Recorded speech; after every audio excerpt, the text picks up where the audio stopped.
Get ready to be inspired by the great things happening in rural education. The Rural Scoop will bring you new ideas and innovative solutions. We'll dive into education issues and we'll highlight what's working in your rural communities. You'll hear from a variety of educators, administrators, professionals, and others who will provide relevant and engaging content in each episode.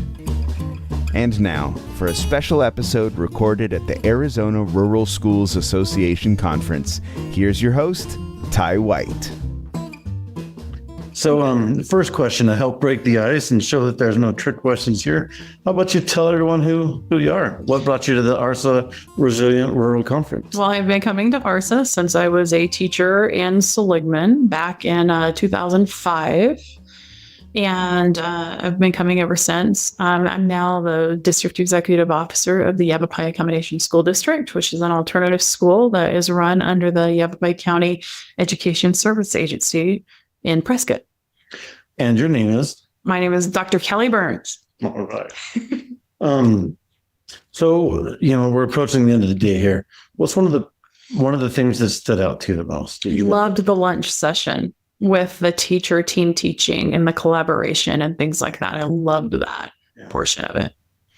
I think it's a brilliant model if we can just get the resources to really implement it. I think the cost of that might be a little prohibitive, but I know you're not here as a vendor, but I think there's a lot of people that don't understand what an accommodation school is.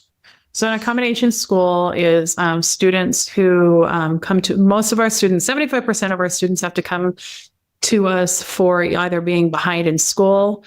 They are, they've been in trouble with the law. They might be on probation.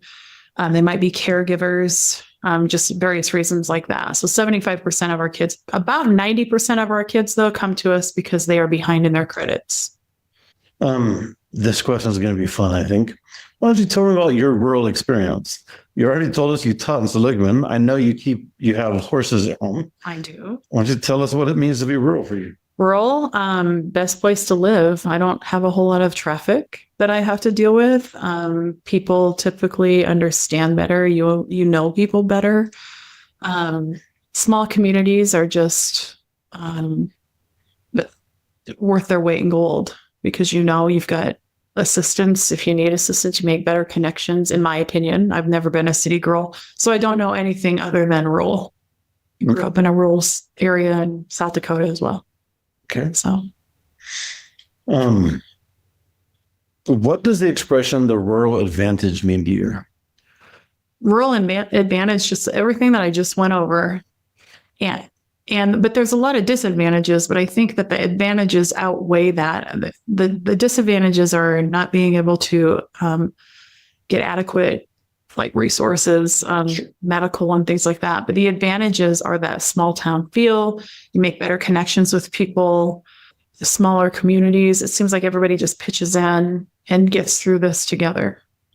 I always like that there's just special resources depending on where you're at, the unique assets based on your rural community. Right.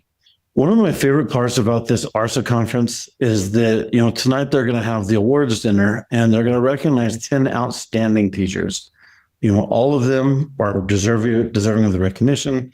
They're probably all deserving of Teacher of the Year, but one gets picked, which kind of makes me reflect and think about, and I'm asking you to do that with me. Who was a teacher in your lifetime, somewhere along your path, that really helped influence who you are today? Mrs. Evian, Margaret Evian. She came to school every day with a smile on her face, even though she was fighting terminal cancer. She was our science teacher, and she never gave up on us, ever. She would sit and talk to us over real topics. We'd get to science, and then we'd be back to the real inspiration of a real human being. And anytime I make decisions, I think of Mrs. Evian. I've got to ask what grade that was. 8th grade. 8th grade. That's neat. But man, you're bringing the heavy today. I know. Sorry. You're all good. You're all good. With where you're at, you got a big network. You got a lot of people, I'm sure there's a number of them that probably ought to be here today. What would you say to someone that would maybe help change their mind, pull them off the fence, and convince them to join it next All year? right. The connections that you make at the Rural Schools Conference. I mean, look at all these vendors that are available and the connections and the rich conversations that you can have with colleagues and the people across the entire state in rural communities, speaking and meeting new people and bouncing new ideas off of each other and finding aha moments and really embracing learning and all these new ideas and different ways of doing things and just to better our schools.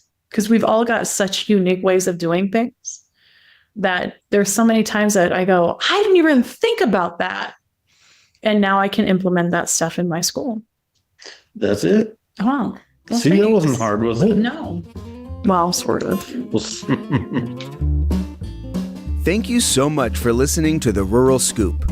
Please be sure to rate, review, and subscribe, or even leave us a comment.